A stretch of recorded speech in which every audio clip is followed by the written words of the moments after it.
The night Zala was found, the river roared with an unseasonal fury, its waters swollen from distant storms. The old widow, weary from her long years and burdened by solitude, had gone to collect herbs near the banks when she heard a sound that did not belong to the wild, the wailing of a child.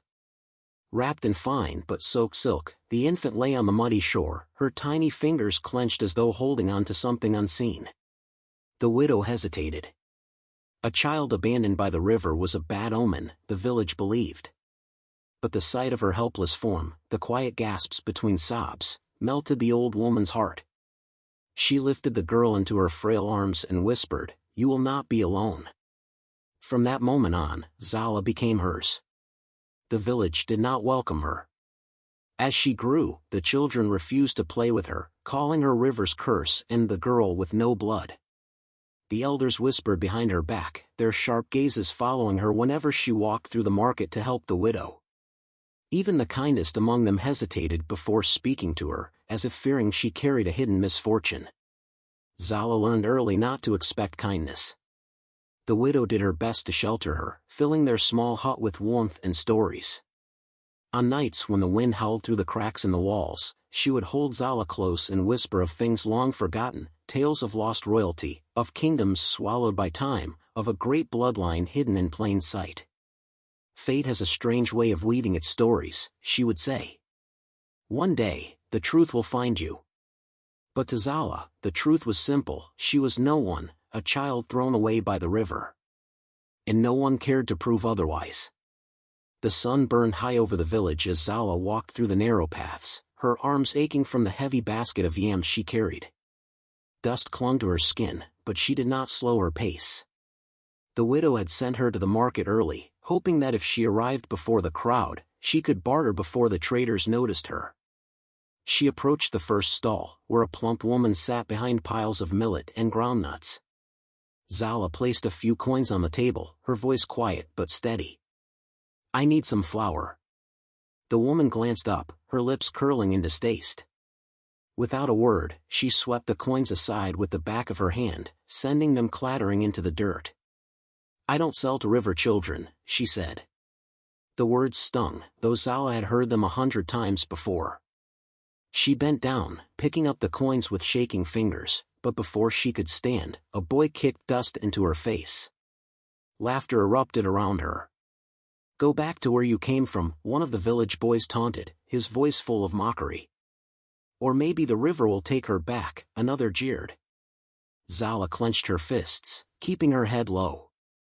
If she spoke, they would mock her more. If she fought back, the elders would scold her. It was always the same.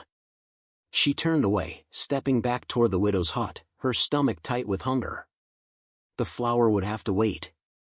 By the time she reached home, the old woman was waiting, a sorrowful look in her eyes. She said nothing, only placed a steaming bowl of porridge in front of Zala. It was thin and watery, barely enough to fill her, but Zala ate without complaint. "You should not let them break you," the widow murmured, stirring the embers of the fire. Zala swallowed the lump in her throat. "They will never stop." The widow sighed. "They fear what they do not understand." Zala wanted to believe that, but the truth was simpler: the villagers did not see her as one of them, and they never would. Days passed, and the village prepared for the harvest festival. It was the grandest celebration of the year, where music filled the air, and the scent of roasting meat drifted through the fields. The entire village gathered in the square, dressed in their finest clothes, dancing beneath lanterns that flickered against the night sky. But this year, something was different. A noble family had arrived. Their caravan, adorned with golden fabrics and carved wooden chests, settled at the edge of the village. The headman greeted them with deep bows, and the people whispered about their wealth and power. The nobleman, tall and stern, walked through the village with his wife, their servants trailing behind them. Zala watched from a distance, unnoticed as always. But when the nobleman's eyes passed over her, he stopped. A strange look crossed his face, something between shock and recognition. His wife whispered something to him, her gaze flickering to Zala with the same unsettled expression. Zala shifted uncomfortably. Why were they looking at her like that? The moment passed, and they moved on. But the whispers did not stop. Something about her had unsettled them. And for the first time, Zala wondered if the stories the widow told her, of lost royalty and hidden bloodlines, had not been just stories after all. Zala swept the small hut, her movements slow and distracted. The encounter at the festival still weighed on her mind. The way the nobleman had looked at her, the hushed whispers that followed, it all felt like a puzzle she couldn't solve. The widow had noticed her unease. "You're lost in thought, child," she murmured, kneeling by a wooden chest near the fire. Zala forced a smile. "It's nothing," the widow hummed, unconvinced. She reached into the chest, pulling out a faded cloth bundle. As she unwrapped it, Zala caught a glimpse of old trinkets, beads, worn-out coins, and a wooden comb. But something else gleamed beneath them. A pendant. The moment Zala saw it, a strange sensation stirred in her chest. The pendant was small, golden, and worn with age, but its design was unmistakable, a crest of a sun rising over water, with intricate carvings around the edges. She had seen it before. Not in the village, not in the market, but on the nobleman's robes. The very same symbol. Her fingers trembled as she reached for it. "Where did you get this?"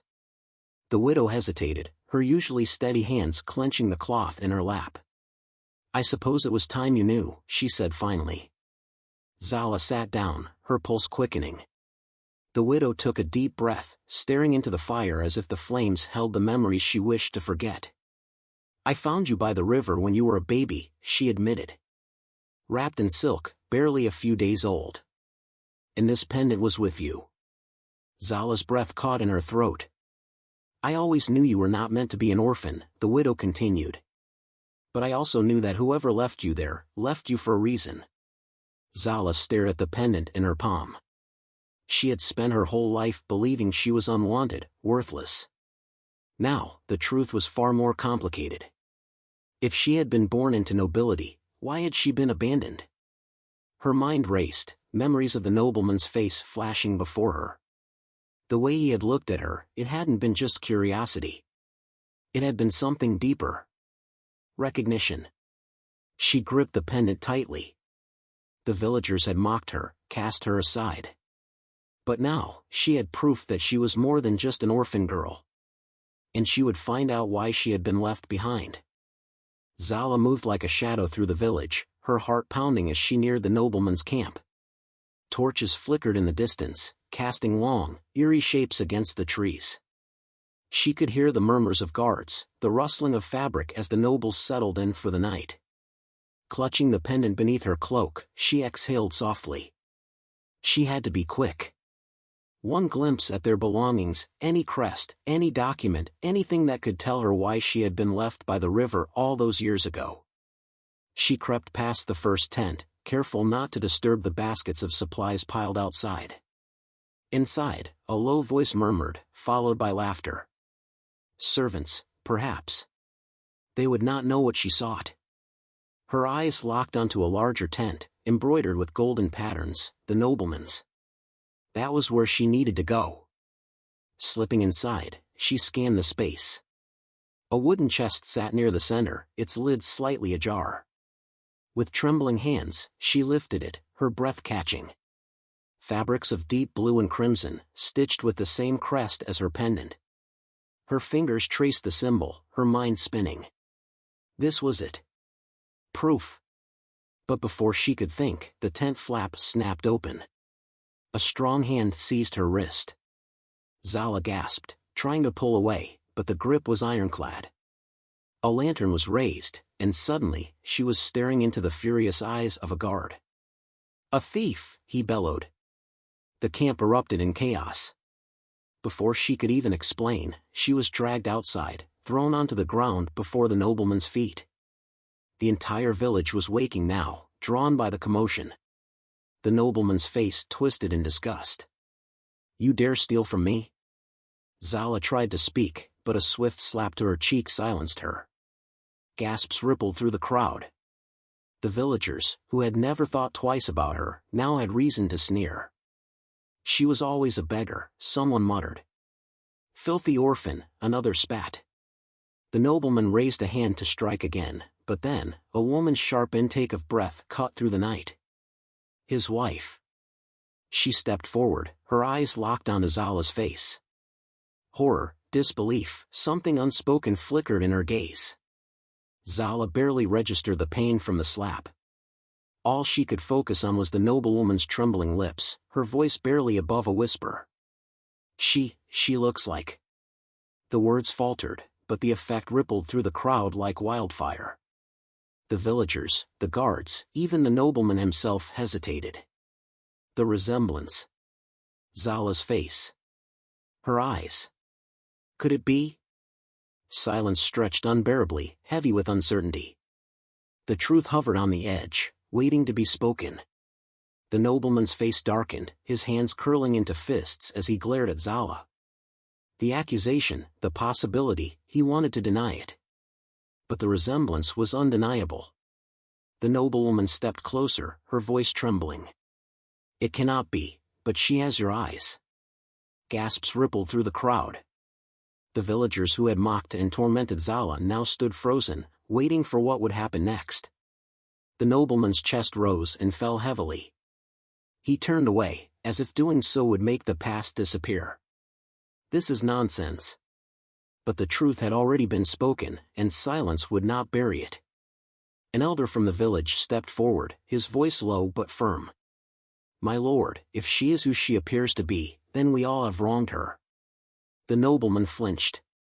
Memories clawed their way back from the past, ones he had buried deep. Years ago, during his travels, he had met a woman from a distant land. She was unlike anyone he had ever known, proud, wild-spirited, with eyes that burned like fire. He had loved her in secret, against all reason. And she had loved him back. But their love was forbidden. When his family learned of their affair, they threatened to strip him of everything. She had begged him to choose her, but he had been weak. He had turned away, leaving her to disappear into the night. He had never seen her again. And now, standing before him, was a girl who bore her face. His breath came in shallow gasps. Could it be possible? Had she, had his lover, been with child? He turned sharply to his wife, but she did not look betrayed. Instead, she looked devastated. If this is true, she whispered, then we abandoned her. Just as you abandoned her mother. The weight of her words crushed him. He stumbled back, his hand gripping his chest. Zala, still kneeling in the dirt, watched it all unfold with cold, unreadable eyes.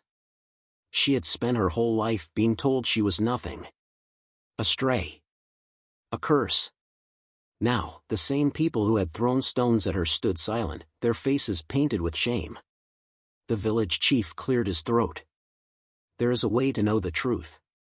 He gestured toward the pendant still clutched in Zala's hands. That crest belongs to your house, does it not? The nobleman swallowed hard and nodded. It does. A murmur ran through the crowd. If she had been abandoned with such a mark, then she was no common child. She was of noble blood. One of the village women stepped forward hesitantly, her voice soft. We called her cursed. We spat at her feet. She lowered her head. And yet, she is more than any of us. Zala's hands trembled as she tightened her grip on the pendant. For years, she had wished for answers. Now that she had them, the pain was far worse than she had imagined. She was not just an orphan. She was the daughter of the man who had turned his back on her mother.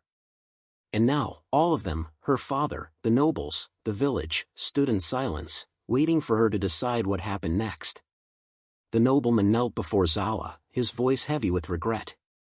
I was a coward, he admitted. I loved your mother, but I let fear rule me. When my family discovered our secret, they forced me to choose between her and my status. I chose wrong. His voice wavered, and for the first time, the man who had lived in wealth and privilege seemed small before the girl who had survived without him. Zala stared at him, her heart pounding. She had dreamed of this moment, of finding answers, but she never imagined they would come with so much pain. Around them, the village stood frozen, their eyes filled with awe, guilt, and confusion. The same people who had mocked her, who had spit at her feet, now looked at her as though she were something more than they had ever believed. But she did not care for their stares. She wanted only the truth. Why did no one come for me? Her voice was steady, though the anger in her chest burned like fire. Why was I left in the hands of strangers, to suffer, to starve, to be treated like dirt? The nobleman lowered his head. After your mother disappeared, my family told me she had died in childbirth. I grieved for both of you. But they lied. His hands clenched into fists. They knew she had run, carrying you with her. And when she left you by the river, they knew exactly where you were. They let you stay lost because you were an inconvenience to them. The words struck Zala like a blow. Not just abandoned, discarded. Her suffering had been deliberate. She thought of the nights she had gone to sleep hungry, the times she had wished for kindness and found only cruelty. And all of it could have been avoided if only someone had cared enough to look for her. The villagers whispered among themselves.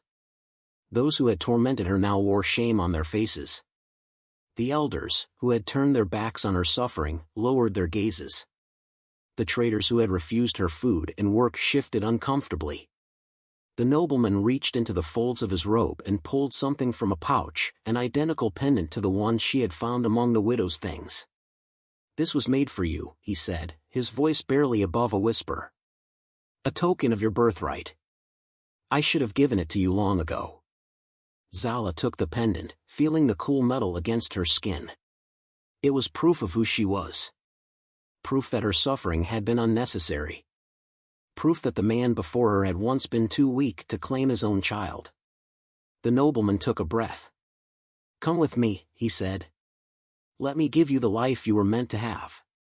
The village held its breath. This was her moment, her chance to step into the world that had been stolen from her. But Zala did not answer right away. She stared at the pendant, then at the nobleman, then at the people who had watched her struggle and never lifted a hand to help.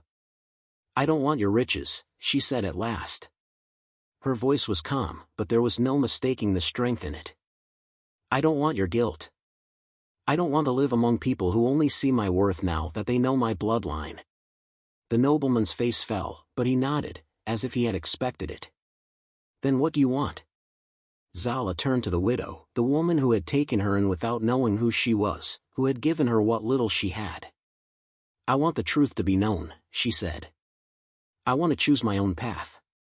The villagers, once so sure of their place above her, now seemed uncertain. Some bowed their heads in silent apology, others simply watched in awe. No one dared mock her now. As the sun set, Zala walked away, the pendant clutched in her hand, not as a symbol of the life she could have had, but as proof of the life she had survived. Zala stood at the edge of the village, the pendant of her birthright hanging from her fingers like a relic of a past she no longer belonged to.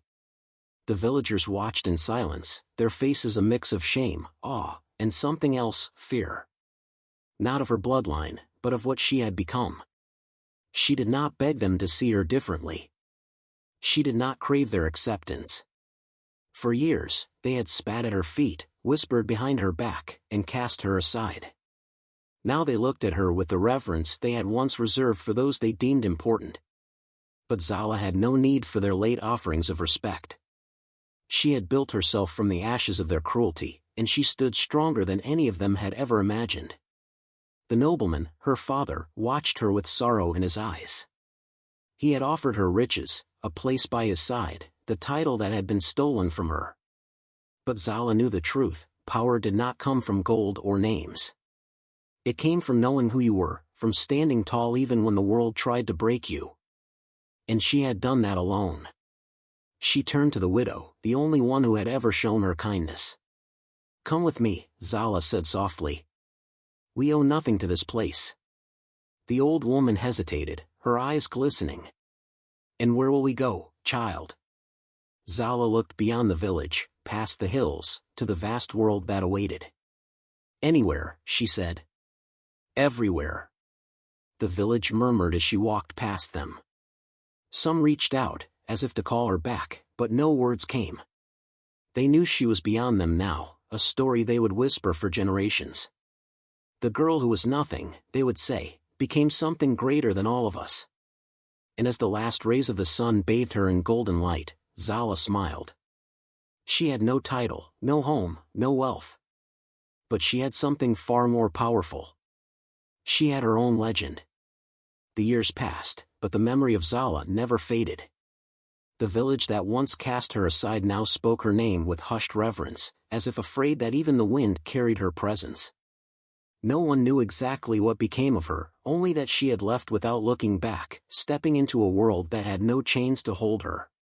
The children who once threw stones now sat at their elders' feet, wide-eyed as they listened to the tale of the orphan girl who defied them all. The traders who once denied her even the smallest scraps now spoke of her with uneasy respect, their voices laced with regret. She was not just an orphan, they whispered. She was meant for greater things. Stories of Zala spread beyond the village, reaching the ears of nobles, warriors, and travelers. Some claimed she had risen to power in a distant land, leading with wisdom sharper than any sword. Others said she had vanished into the wilderness, living among spirits and unseen forces, watching, waiting. But no matter how the stories changed, one thing remained the same: no one dared to mock her name again. The nobleman who once denied her bloodline carried the weight of his choices. In grand halls and feasts, he spoke of her not as a daughter he lost, but as a force of fate he had no power to control.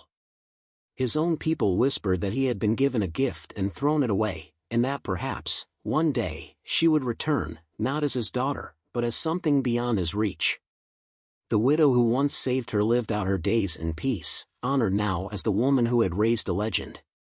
She never spoke of where Zala went, only smiled when the wind stirred the trees, as if hearing a familiar voice calling from afar. In the village? It changed. Never again did they mock the orphaned, the lost, or the ones who walked a different path. Because they had learned, too late, that the ones they cast aside today could become the legends they feared tomorrow. Somewhere, out in the vast unknown, Zala walked her own path, carrying no burden of the past, only the power of the story she had written for herself.